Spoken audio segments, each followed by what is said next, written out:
sanctions, populism, friendshoring, de-risking, the deepening division of the world into two opposed camps, trade wars, technology wars, and wars pure and simple. What is today called the crisis of multilateralism is in reality a crisis of US supranationalist cosmopolitanism or US imperialism. So I've entitled my talk, Crisis of Western Imperialism, Opportunity for the World Majority. You can doubt that the world's inherited institutions of international economic governance, erected after the Second World War, are in profound crisis. Sanctions, populism, friendshoring, de-risking, the deepening division of the world into two opposed camps, trade wars, technology wars, and wars pure and simple, like the ones that are going on precisely in this neighborhood, in Palestine, in Lebanon, in Ukraine, and elsewhere. These are among the proliferating causes. The crisis is said to be one of multilateralism, by which is meant the practice of international negotiation among a large number of the world's countries, if not all of them, to conclude common agreements for mutual benefit.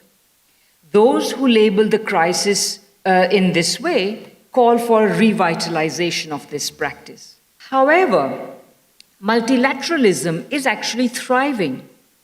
The world majority, that is to say, the bulk of the world which is not included in the West, have tired of waiting for the imperialist West in its current dangerously petulant huff to demonstrate its much-touted multilateralism, and is getting down to the business of negotiating a still expanding set of alternative institutions, whether of trade or credit or investment or payments. And there is more to come in the upcoming BRICS summit in Kazan later this month.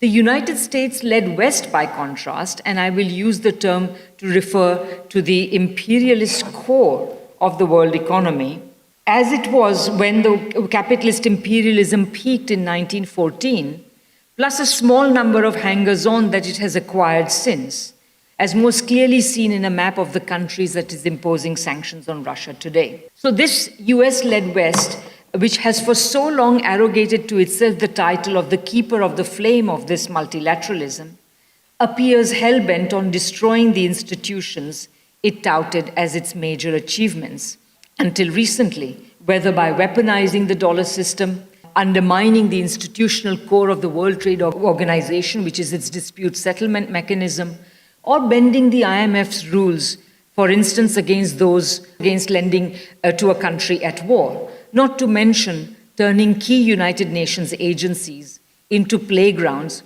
of corporate and Western NGO power.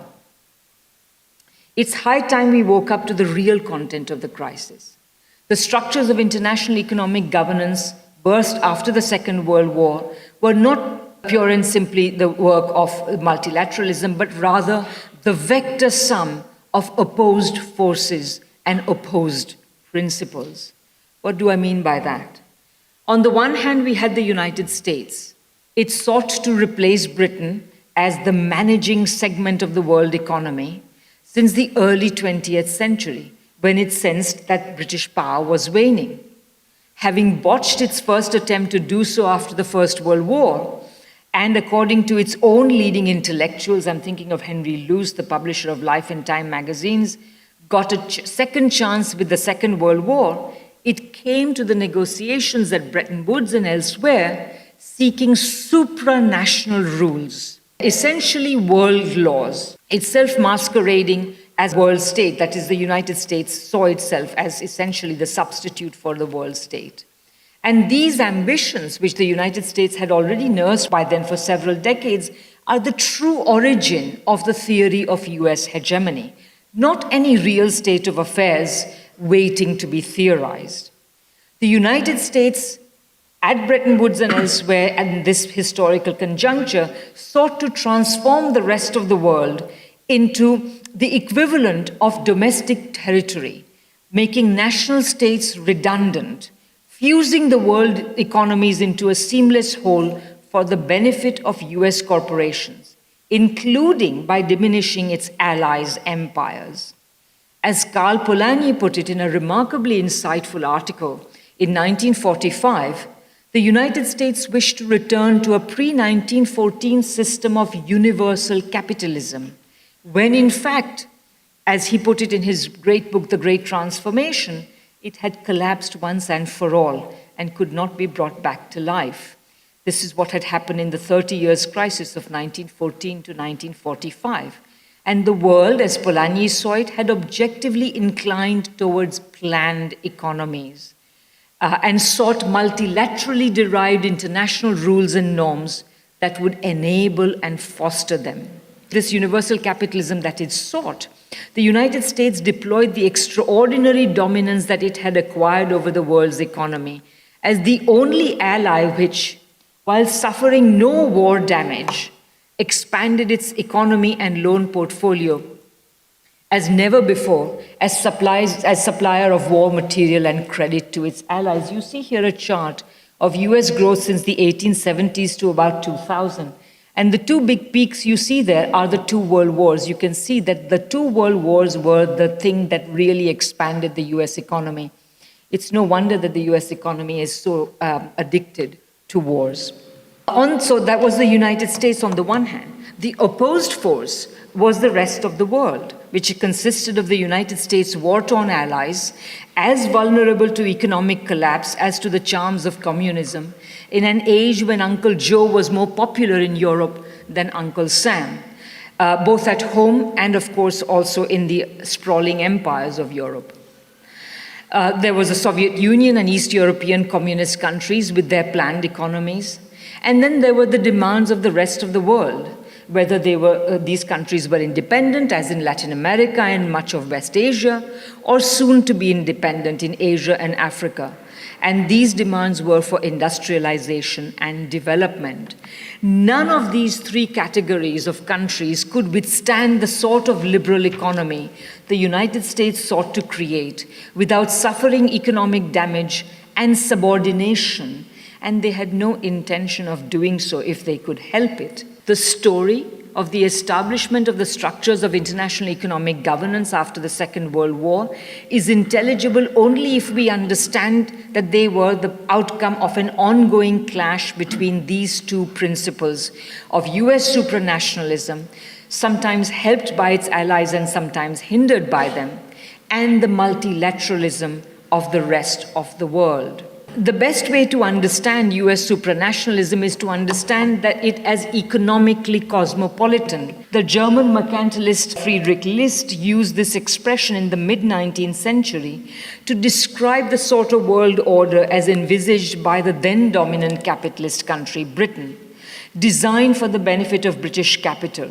A world opened up through formal or colonial or informal semi-colonial control for its commodities and capital, and to supply it with cheap commodities and labor. To this, List opposed the international world. So the cosmopolitan world is on the left here. It has no borders. It is simply a world over which the privileged, which can be controlled from London or New York or what have you. List, however, proposed a different type of world. To List, the world was international, a world of nation states, because he understood, as well as many others, including the United States' own Alexander Hamilton, and mercantilists like Henry Carey, like Marx, like Keynes, and like today's development state thinkers, that a world in which some nations have already industrialized and therefore can command world markets, the only way for further industrialization, which is key to development in other nations, the only way for them to escape the fate of being subordinated to the dominant capitalist countries, of being their hewers of wood and drawers of water, is through the use of protection. And the entire slew of policies, infant industry protection, industrial policy, directed credit, export promotion, subsidies, tariffs, capital controls, among others. While such state-directed industrialization projects may fail, indeed we can see from the record of post-war attempts to develop in the Third World that there is absolutely no guarantee that they will succeed.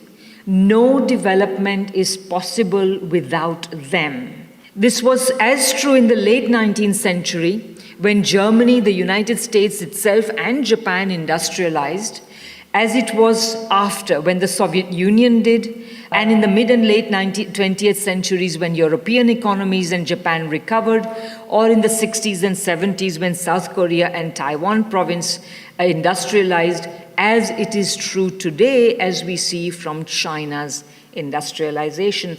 I will say parenthetically that it would be very useful to bear in mind that the word globalization is used in China in a very different way than it is used in the rest of the world, especially in the US-led world.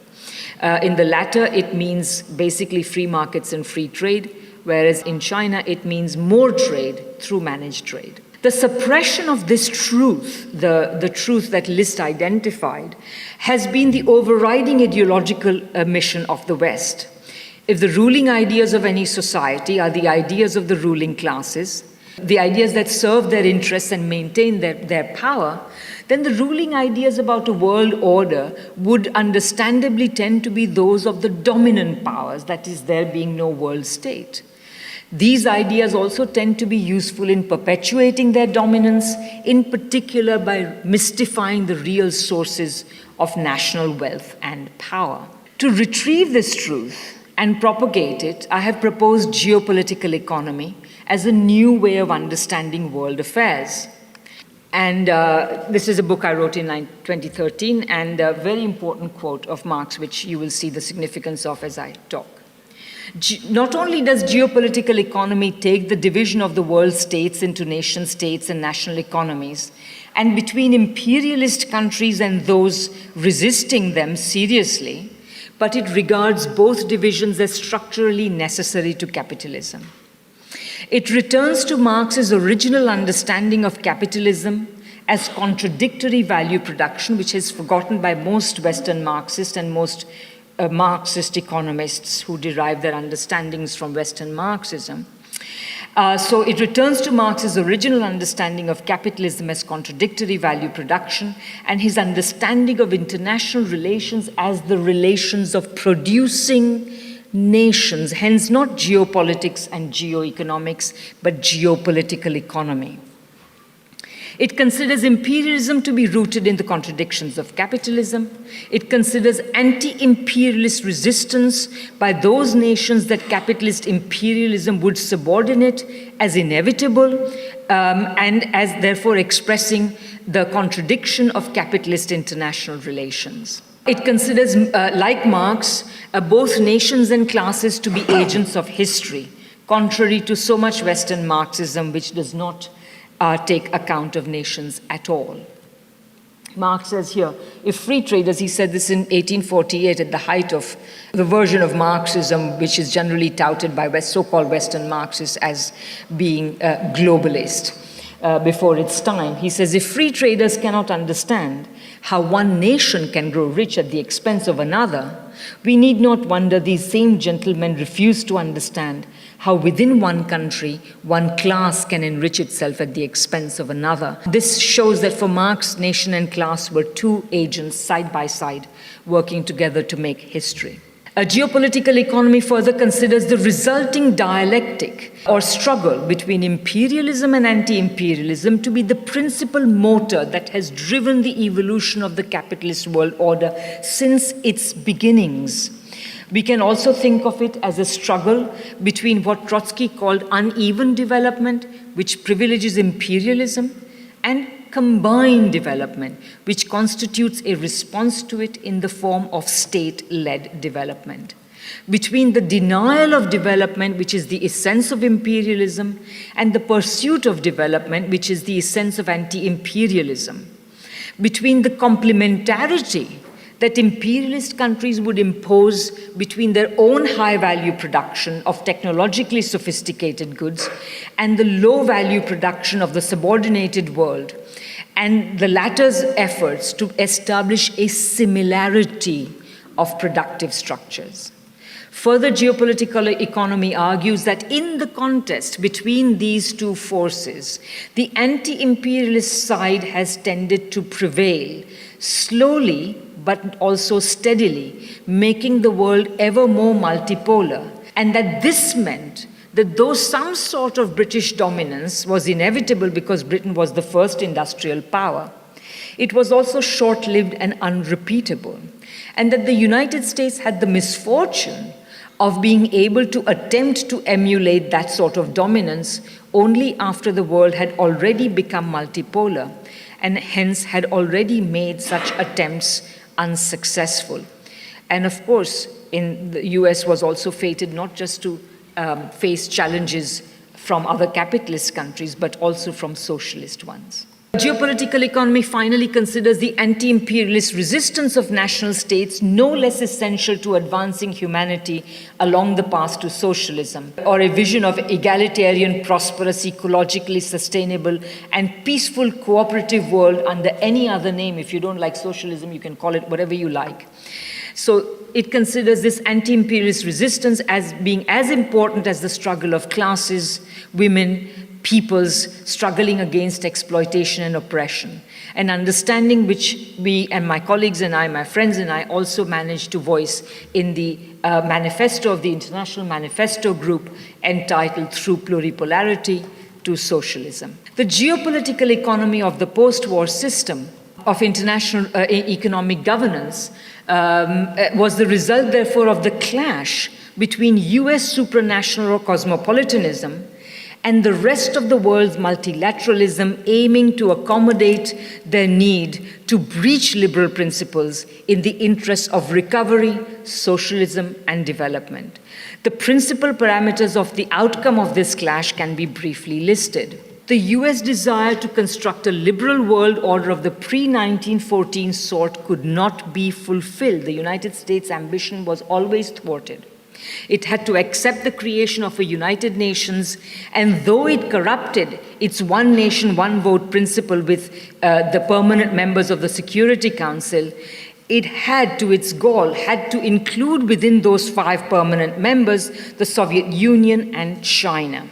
And of course, the creation of such a United Nations also led the United States to create NATO as an alternative institution for the furtherance of its supranational ambitions. Though the US used its war-wrought power to prevent any alternative to the dollar, such as Bancor, issued by a multilateral international clearing union as proposed by Keynes, from being realized and left the world with no alternative to the dollar, it had to agree to continue backing it with gold, and it had to accept capital controls. It had to agree to a multilateralist ITO, the International Trading Organization, and though Congress failed to approve it, the fallback GATT also operated on a multilateral basis and eventually had to not only accommodate European needs of recovery and therefore manage trade, but also further in the 1970s during the Tokyo Round, the Third World's demands for a new international economic order. Though the US scored its biggest victories with the IMF and the World Bank, securing vetoes for itself in their design, they would remain relatively obscure until their heyday in the 80s and 90s. And the communist world remained outside these institutions, at least the IMF and the World Bank, which they saw as branches of Wall Street. We cannot examine the evolution of these institutions in any detail here, but 2 points may be noted. The Third World push for multilateralism culminated in the demands for the new international economic order, or many of these demands, to be realized in the Tokyo Round of GATT negotiations. And the 1980s and particularly the 1990s witnessed a short-lived phase of US supranationalism. However, this period remained brief. By the early 2000s, people were talking about BRICS, and by the 2010s of multipolarity. The WTO, despite its supranational proclamations, remained primarily multilateral rather than supranational, and the planned multilateral agreement on investment was never realized.